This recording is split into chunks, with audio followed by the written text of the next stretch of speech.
I took my dog in for an ultrasound and the doctor confirmed she was pregnant. But then this fetus, the doctor said, frowning. Why does it look human? Strawberry lay on the exam table dead silent.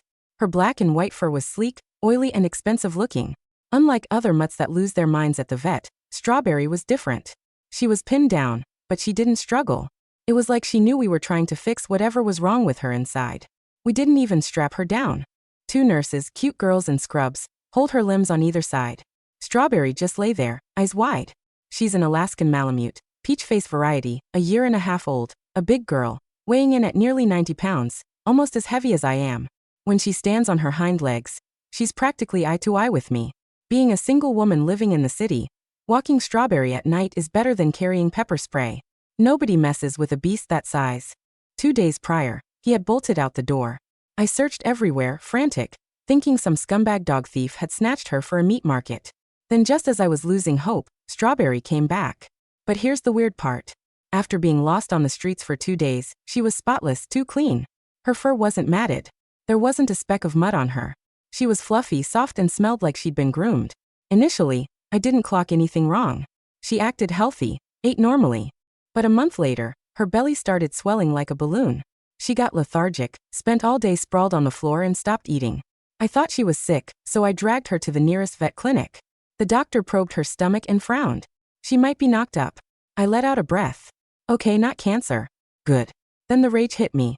My precious baby got defiled by some random street mutt. Strawberry rarely went out.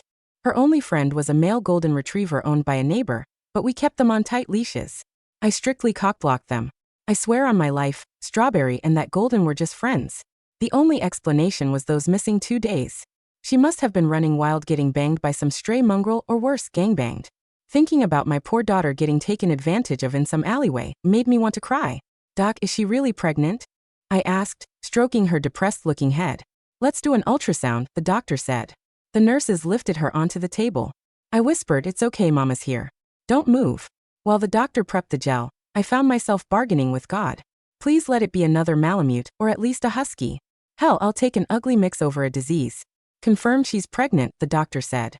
Staring at the grainy black and white monitor, I knew it. That's odd. The doctor muttered. Odd how? My stomach tightened. This fetus. The doctor hesitated, sliding the wand across Strawberry's shaved belly. Eyes glued to the screen. Why does it look like a human? Excuse me. I froze, leaning in. Look, he turned the screen towards me. Doesn't that look like a human fetus to you? On the screen amidst the static was a shadow, a head, a torso, for limbs curled up in the fetal position. It was undeniably humanoid. I couldn't speak. First time seeing this. The doctor laughed nervously. Dogs can't carry humans. Genetic impossibility, right? Biology 101. Ultrasounds can be tricky. He waved it off. Shadows and angles. It's just a coincidence dogs have heads and limbs too. Maybe it's just the position. The nurses nodded in agreement. I exhaled. Of course, humans and dogs have reproductive isolation. Even in the sickest scenario where some pervert dude raped my dog, she couldn't get pregnant. It's impossible to spawn a dog-man hybrid.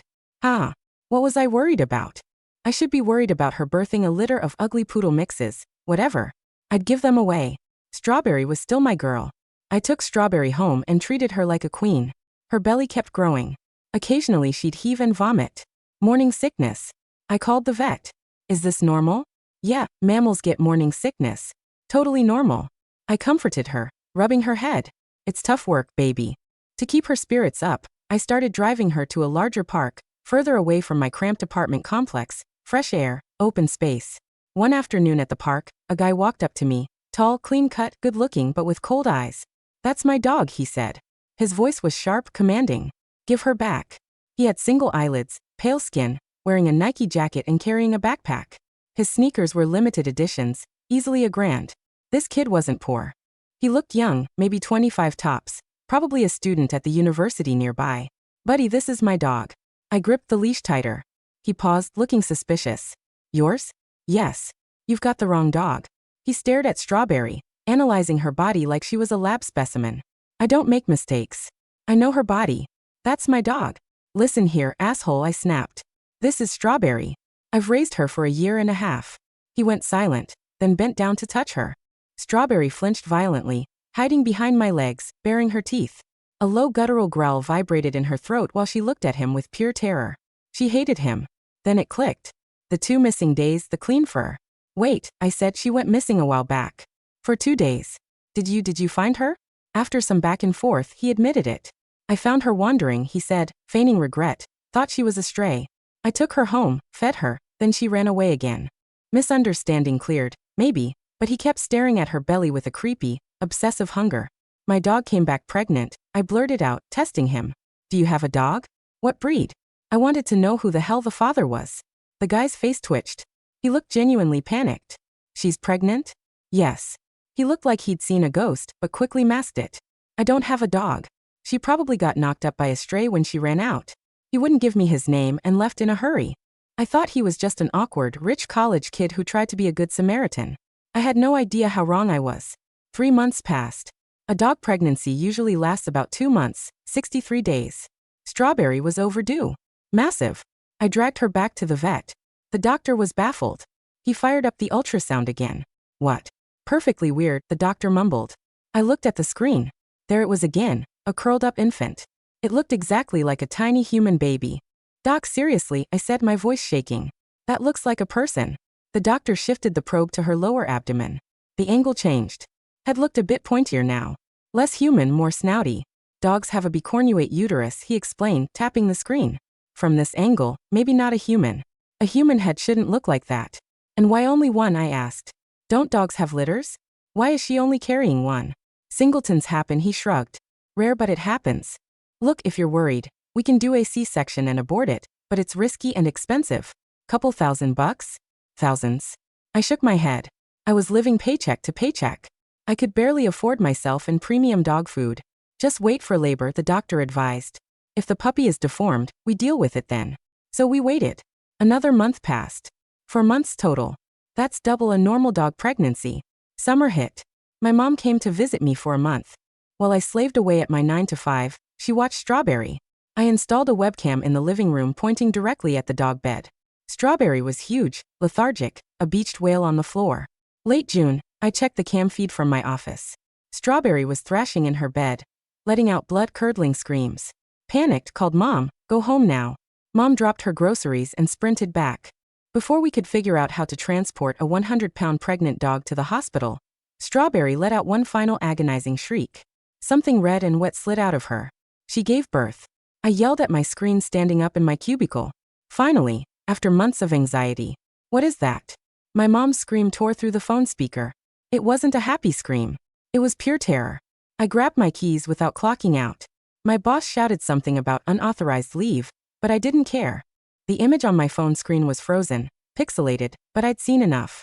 Something small and pale writhing on the hardwood floor next to Strawberry's exhausted body. My hands shook so badly I could barely grip the steering wheel. Traffic was a nightmare. Every red light felt like an eternity. I kept replaying Mom's scream in my head, that raw primal sound of genuine horror. What had she seen? What had come out of my dog? I called her back. No answer. Called again. Still nothing. My apartment was 20 minutes away. I made it in 12, running 2 red lights and nearly sideswiping a delivery truck. I abandoned my car in a loading zone and sprinted up 3 flights of stairs, my lungs burning. The door was unlocked. Inside, the apartment was eerily quiet except for soft whimpering coming from the living room. Not Strawberry's whimper. Something else. Something higher pitched, almost like a newborn baby's cry.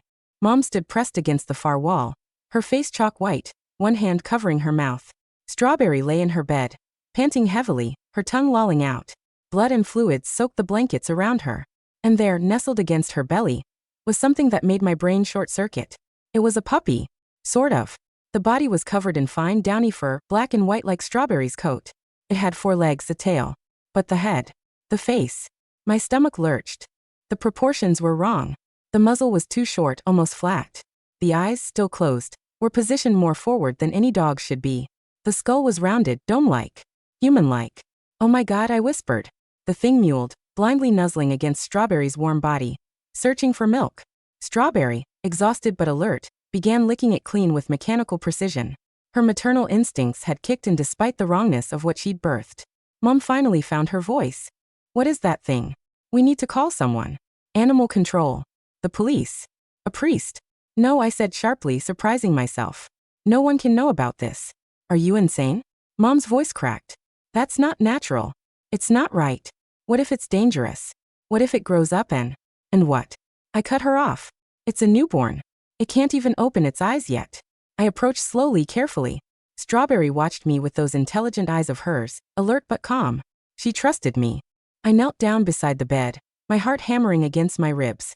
Up close, the creature was even more disturbing. Its tiny hands, if you could call them that, had paw pads but also what looked suspiciously like opposable thumbs.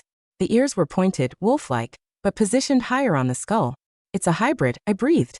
Somehow, impossibly, it's a hybrid. But that's genetically impossible, Mom said, though her conviction was wavering. Different species can't breed. There's chromosomal barriers, DNA incompatibility. Clearly not, I interrupted, gesturing at the living proof squirming before us. The creature latched onto one of Strawberry's nipples and began nursing. The sound was wet, greedy, disturbingly human in its desperation. Strawberry sighed and closed her eyes, allowing it. We can't keep it, Mom said firmly. Whatever it is, we need to report it. This is scientific. This is beyond us. And they'll take Strawberry away, I countered. They'll dissect this thing. They'll run experiments. You know they will. She'll become some lab animal locked in a cage for the rest of her life. Mom opened her mouth to argue but couldn't. She knew I was right. For now we watch, I decided. We keep this quiet. If it shows signs of aggression or becomes dangerous, we'll figure something out. But until then it stays here. Mom looked like she wanted to protest, but exhaustion won out. She nodded reluctantly. Over the next few days I barely slept.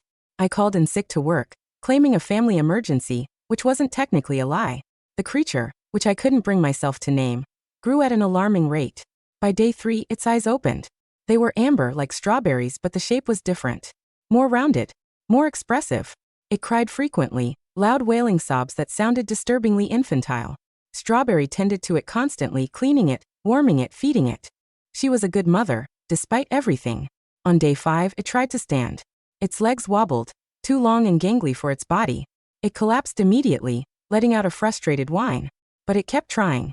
Again and again, with a determination that felt almost human. Mom had returned home, unable to handle the stress. She made me promise to call her if anything happened. I agreed, though I knew I wouldn't. On day 7, I heard scratching at my bedroom door in the middle of the night. I grabbed the baseball bat I'd started keeping beside my bed and crept to the door. Through the crack at the bottom, I could see shadows moving. I yanked the door open, bat raised. Strawberry sat there calmly, the creature beside her. It had walked. On its own. Its gait was awkward, somewhere between a crawl and a waddle, but it had made it down the hallway. In the dim light from my bedside lamp, its face was clearly visible. My breath caught. It was looking at me with recognition.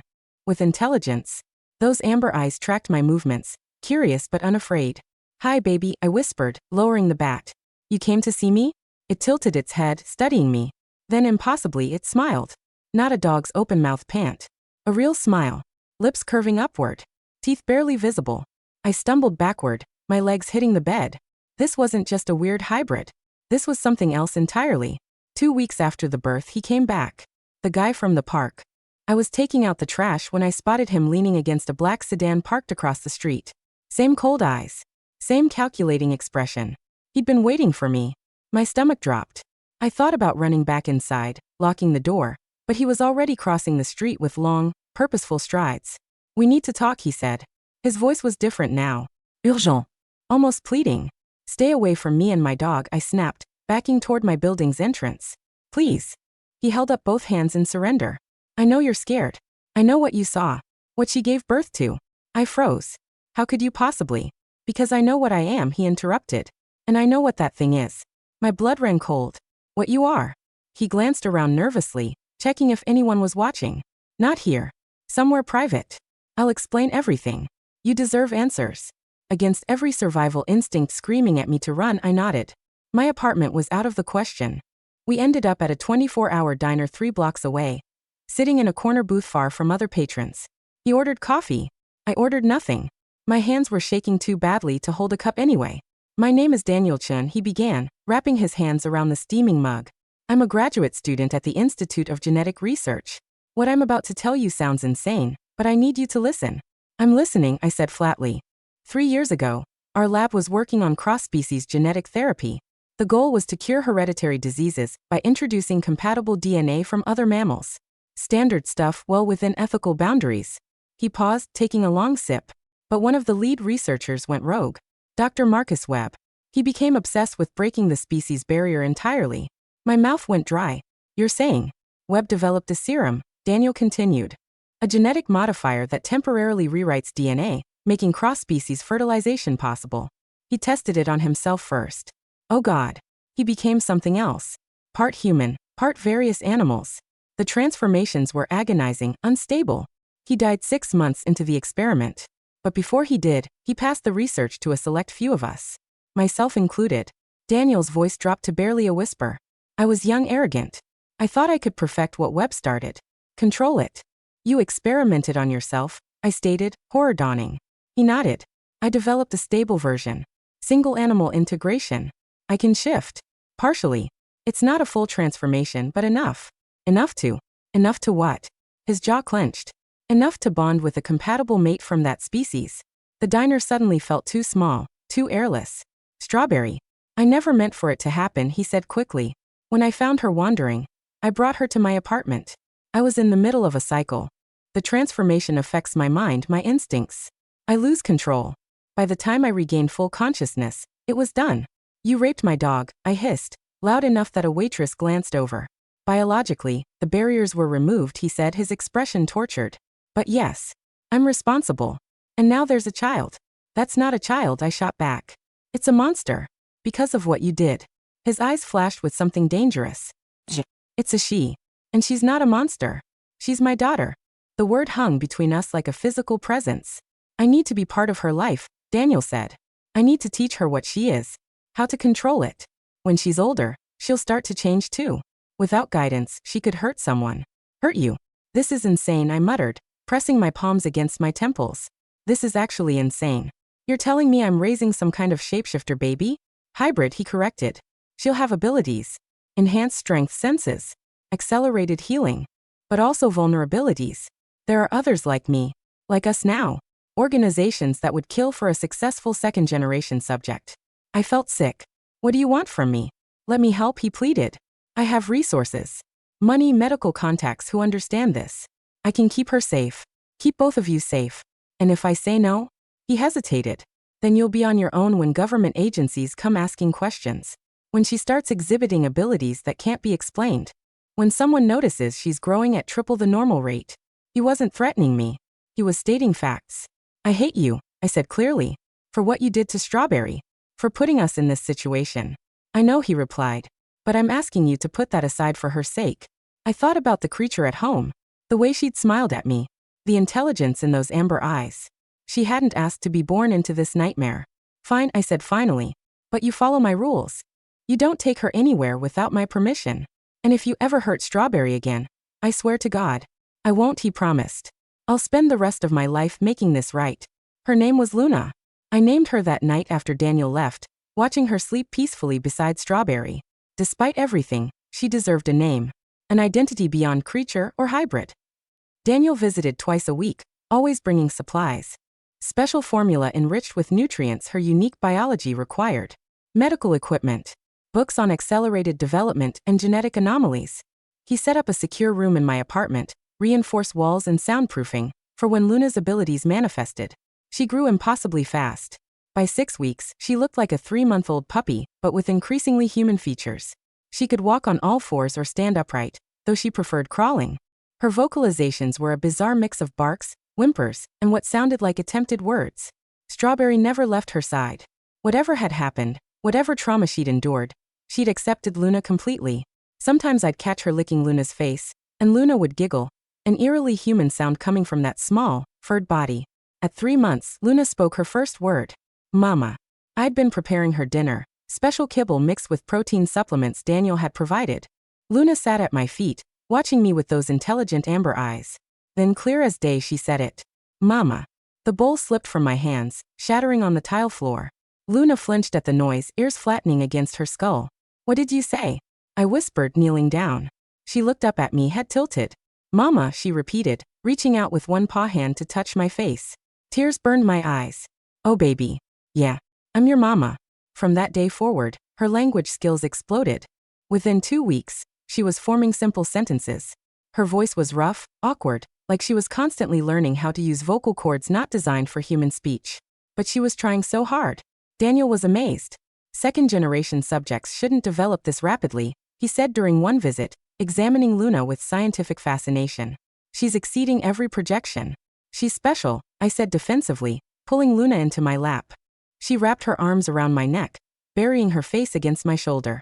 That she is, Daniel agreed, but there was worry in his eyes. What? He hesitated. There are people who've been asking questions. Colleagues from the old lab.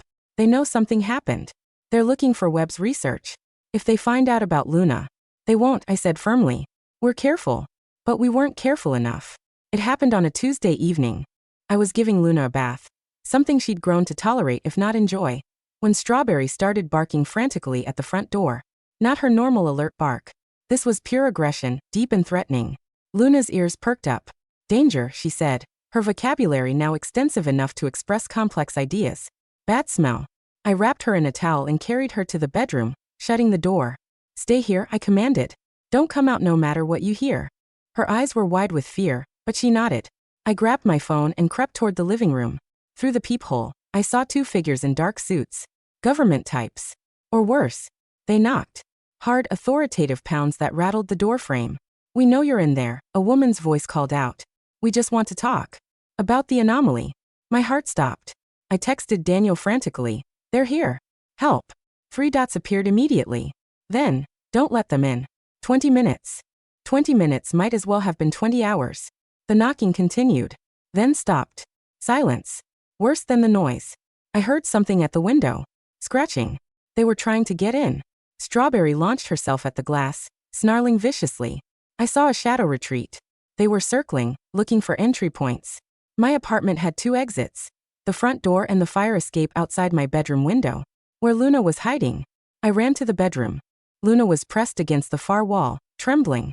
I scooped her up, her small body fitting perfectly against my chest despite her rapid growth. We need to go, I whispered. I opened the window as quietly as possible. The fire escape was old, rusty but stable. I climbed out with Luna clinging to me, Strawberry following. We descended into the alley below, my socks soaking through on the wet pavement. A car screeched around the corner. For a moment, I thought we were caught. Then I recognized the black sedan. Daniel, get in, he shouted, throwing open the passenger door. I dove inside with Luna, Strawberry leaping into the back seat. Daniel peeled out before I'd even closed the door fully. Who were they? I demanded. Biosecurity Division, he said grimly. Private contractors. They track genetic anomalies for wealthy clients. Someone leaked information about Luna. How? He gripped the steering wheel tighter. I don't know. But we can't go back to your apartment. Ever. I looked down at Luna, who was watching the city lights blur past the window with wonder despite the danger. What do we do? I have a safe house, Daniel said. Remote. Off-grid. We go there until I can figure out who's behind this. The safe house was a cabin 3 hours north, nestled in dense forest with no neighbors for miles. It was rustic but equipped with everything Daniel had smuggled from his lab. Medical equipment, secure communications, enough supplies to last months. Luna loved it immediately. She ran through the trees on all fours, her enhanced senses taking in every scent and sound. Strawberry followed protectively, never letting her stray too far. Daniel set up security protocols. Cameras, motion sensors, early warning systems. We're invisible here, he assured me. No digital footprint. No paper trail. Days turned into weeks. Luna continued to grow at her accelerated pace. By 6 months old, she looked like a young adolescent, though her body remained covered in fine fur, and her features were distinctly hybrid. She was beautiful in a way that defied normal standards. Graceful. Powerful. Alien. She learned to control her shifting. She couldn't become fully human or fully canine, but she could adjust the balance. Push more toward one side, or the other depending on what she needed. It exhausted her, left her shaking and weak, but she practiced relentlessly. Daniel taught her everything he knew. Biology, genetics, how to hide what she was. How to survive in a world that would fear her. I taught her other things. Kindness. Empathy. How to laugh and play and love. Strawberry taught her loyalty, fierce and unwavering. Together, we became a family. Strange and broken and impossible, but real. One night, Luna came to me while I was reading on the porch. She was in her most human form. Fur receded to a fine sheen, features soft and delicate. She'd been practicing. Mama, she said softly. Am I a mistake? The question gutted me. I set down my book and pulled her close. No, baby. Never. You're the most amazing person I've ever known. But I shouldn't exist, she continued. The way I was made. It was wrong. I thought about Daniel's confession. About the violation that had created her. She was right. The circumstances of her conception were unforgivable. But you do exist, I said finally. And what you choose to do with that existence, that's what matters. You're not defined by how you started. You're defined by who you become. She was quiet for a long moment. Then, who do you think I'll become? I smiled. Someone extraordinary. They found us anyway. 6 months into our sanctuary, motion sensors tripped at dawn. Multiple hostiles approaching from 3 directions. Daniel burst into my room. They're here. We need to go. Now. But we'd prepared for this. Daniel had contingency plans, escape routes, supplies cached throughout the forest. Luna, I called out. She appeared instantly, already halfway shifted to her more canine form. Stronger. Faster. Take Strawberry and run to Checkpoint Alpha, Daniel instructed. We'll meet you there. Luna hesitated, looking between us. I don't want to leave you. You have to, I said firmly, channeling every ounce of maternal authority I possessed. Keep your sister safe. We'll be right behind you. She nodded and took off into the trees with Strawberry, moving within human speed. Daniel armed himself with tranquilizer guns and flash grenades. Non-lethal but effective.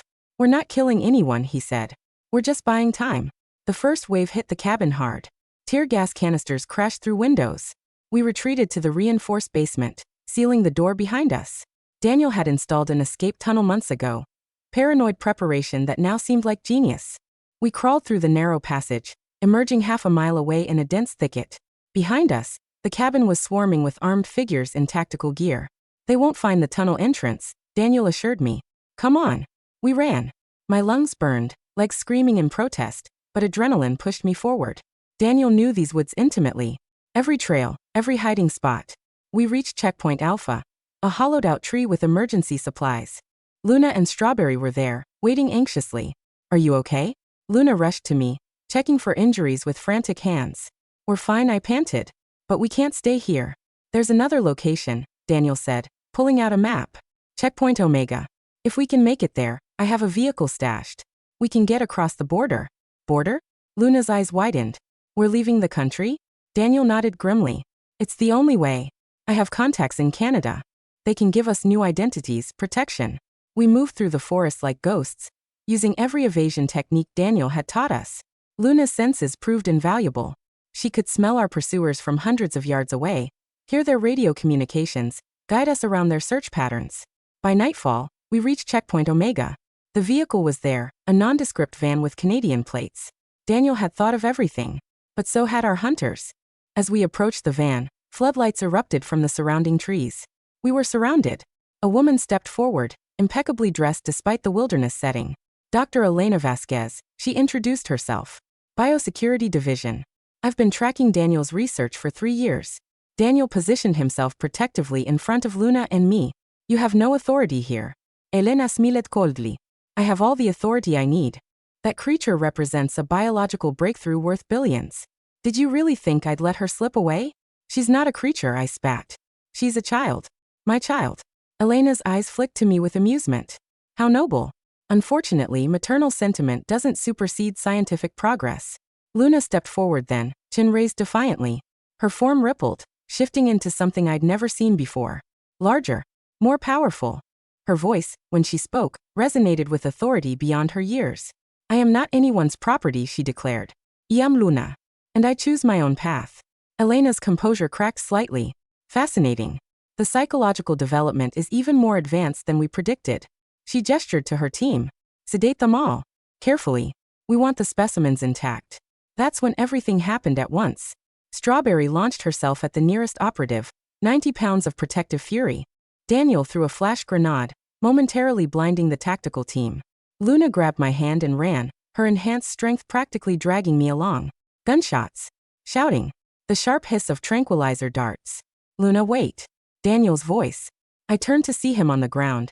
A dart protruding from his neck. His eyes were already glazing over. Dead. Luna screamed, the first time she'd ever called him that. She started to turn back, but I grabbed her. We can't help him if we're captured too. Run. It was the hardest thing I'd ever said. Abandoning Daniel felt like betrayal. But Luna was what mattered. Getting her to safety. We ran deeper into the forest, Strawberry keeping pace despite her age. Behind us, the sounds of pursuit grew fainter. They were focusing on Daniel, on securing what they already had. We ran until dawn broke, until my legs gave out entirely. Luna caught me before I hit the ground, cradling me with surprising gentleness. "Rest, Mama," she whispered. "I'll keep watch."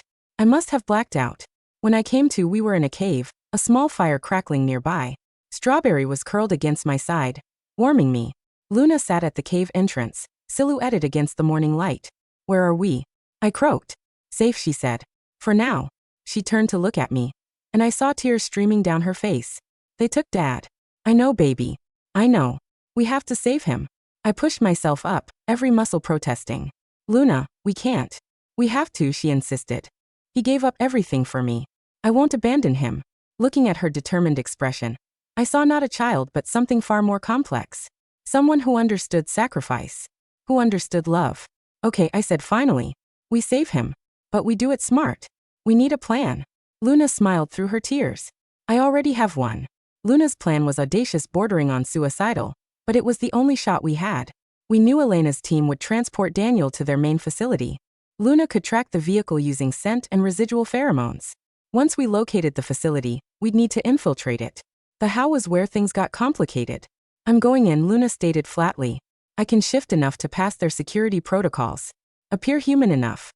"Absolutely not," I countered. "You're 16. In accelerated years, maybe, but still." "I'm the only one who can do this," she interrupted. "You know I'm right." She was. And I hated it. We spent 2 days preparing. Luna practiced her most human form, minimizing the fur, adjusting her facial structure. It was excruciating to watch. Each shift left her gasping, her body rebelling against the unnatural changes. Strawberry stayed close, offering comfort the only way she knew how. Quiet presence. Unwavering loyalty. The facility was located outside a small industrial town. A nondescript warehouse with too much security for legitimate business. Luna confirmed Daniel's scent emanating from inside. "I'll create a distraction," I said, reviewing our plan for the 100th time. "Small fire on the east side. When security responds, you enter through the ventilation system on the west side." Luna nodded, strapping on the backpack we'd assembled. Bolt cutters, zip ties, a flash drive containing a virus Daniel had taught her to deploy. First aid supplies. "If something goes wrong," I started. "It won't," Luna said confidently. "But if it does, promise me you'll run. Take Strawberry and disappear. Live a normal life." "I can't promise that." "Mama, please." I pulled her into a fierce embrace. "Come back to me. Always," she whispered. We moved into position at midnight. I set the fire, a controlled burn in a dumpster that would look accidental but trigger alarms. Right on cue, security personnel rushed to investigate. Luna moved like liquid shadow, scaling the building and disappearing into the ventilation shaft. Strawberry and I retreated to our observation point, watching through binoculars. Minutes ticked by. 5, 10, 15. Then alarms. Different ones. Internal breach detected. My heart hammered. Had she been caught? More security poured out of the building. Through the chaos, I saw a figure emerge from a side entrance. Luna, supporting Daniel who could barely walk. Behind them, more figures. Prisoners. Other test subjects Daniel must have freed. "Go, go, go," I muttered, watching their desperate sprint toward the tree line. Gunshots echoed. Luna went down. My scream caught in my throat. But she was up again instantly, enhanced healing already closing whatever wound she'd sustained. She practically carried Daniel the final distance, the other freed subjects scattering in different directions. Security gave chase, but the forest was Luna's territory. She knew every shadow, every escape route. Within minutes, they'd vanished. I met them at the rendezvous point. Daniel was conscious but weak, multiple injection sites visible on his arms. "They were dosing me with inhibitors," he explained. "Blocking my abilities. Studying how to replicate the suppression." "We need to get you stable," I said, examining him. "Luna, can you?" "Already on it," she said, unpacking medical supplies. Her hands were steady, professional. Daniel had trained her well. As she worked, Daniel caught her hand. "You came back for me." "Of course," Luna said simply. "Your family." Something shifted in Daniel's expression. Gratitude. Pride. Love. "I'm sorry," he said, voice breaking. "For everything. For what I did to Strawberry. For creating you without consent. For the danger I've put you both in." Luna was quiet for a moment. Then, "You made mistakes. But you've spent every day since trying to fix them. That's what matters." "We can't stay here," I interrupted gently. "We need to move." Daniel nodded. I know a place. A colleague in Vancouver. She's been developing a serum. Something that could stabilize Luna's genetics, stop the accelerated aging, give her a normal lifespan. Hope flickered in my chest. Really? It's experimental, Daniel cautioned. But it's a chance. 2 years later, we stood in a small house on Vancouver Island, watching the sunset paint the Pacific Ocean in shades of amber and rose.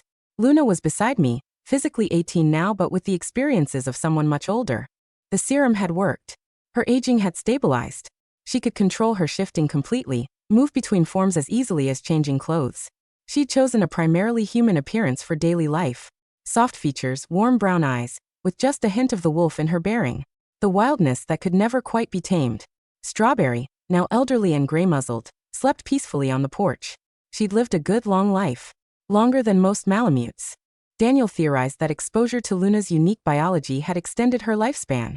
Daniel himself was inside, preparing dinner. He'd given up his research, focusing instead on providing Luna with a normal life. Or as normal as possible. We'd built something here. A family forged not through traditional bonds, but through choice. Through love. Through the decision to stand together despite impossible odds. Luna had enrolled in university under her new identity. Marine biology. She wanted to study the ocean, understand ecosystems and balance. Find her place in the natural world she straddled. She'd made friends. Carefully. Always conscious of maintaining her cover. But she'd learned to navigate human society with grace. Sometimes I caught her staring at her reflection, studying the face that was both hers and not hers. The result of an impossible union. A violation transformed into something beautiful through sheer force of will. What are you thinking about? I asked now, as we watched the sun sink lower. How different things could have been, Luna said quietly. If you'd turned me away. If you'd seen me as a monster instead of a daughter. I never could have done that, I said. From the moment I saw you, you were mine. She leaned her head against my shoulder. I'm glad. For all of it. The strangeness, the danger, the running. Because it led us here. A normal life, I mused. Who would have thought? Luna left. I don't think we'll ever be normal, Mama. But we can be happy. That's enough. Inside, Daniel called that dinner was ready. Strawberry stirred, always ready for food despite her age. Luna helped me to my feet, and together we walked inside. The house smelled like home. Like safety. Like the future we'd fought so hard to build. Later that night, after Daniel had gone to bed and Strawberry was snoring softly, Luna found me in my studio.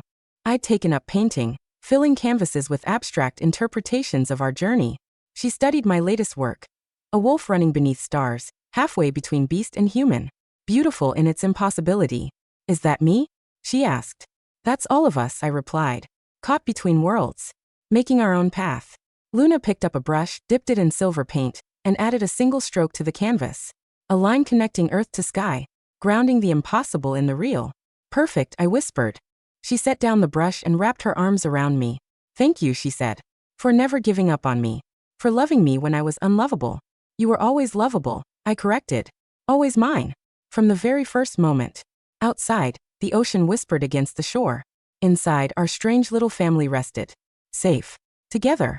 Home. The story that had begun with terror and uncertainty had found its ending in peace. Not the perfect storybook ending, but something better. Something real. We'd taken the impossible and made it work. Made it beautiful. And that, I thought as I held my daughter close, was the greatest miracle of all.